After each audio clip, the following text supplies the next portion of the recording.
A documented glimpse into extremist Zionist rhetoric, written by Mahir Abu Askar. When a public religious figure says, "Every child in Gaza should starve to death," we must not leave the slightest trace of them. Only a fool could have empathy for children who will become terrorists. It reveals something deeply disturbing.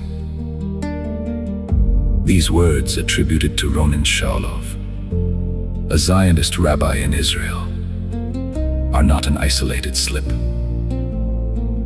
They reflect a pattern of extremist rhetoric that human rights organizations have documented for years. The dehumanization of Palestinians and the justification of collective punishment.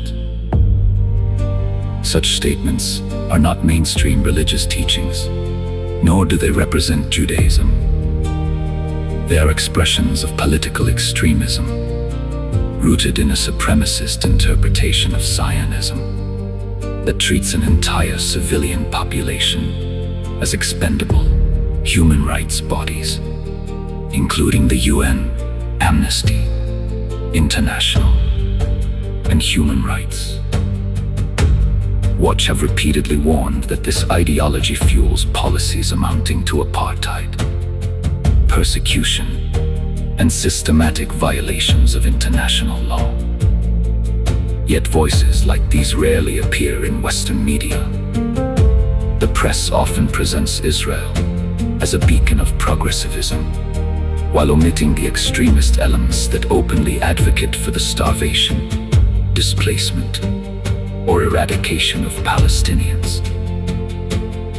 This selective silence shields the public from understanding the full reality, that behind the polished diplomatic facade exists a powerful current of ideological fanaticism that normalizes cruelty toward an occupied population.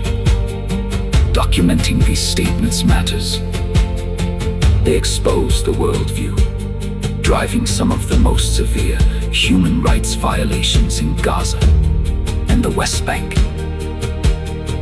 They show how supremacist ideology can be weaponized to justify collective punishment, mass displacement, and the erasure of an entire people. Israel is not monolithic. Many Israelis oppose such rhetoric.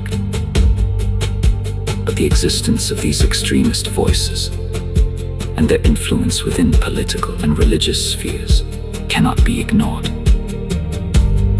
They are part of the machinery that sustains a system widely described by international legal experts as apartheid, and in Gaza as possible genocide.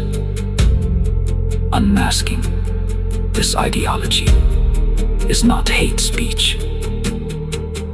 It is a necessary act of human rights advocacy.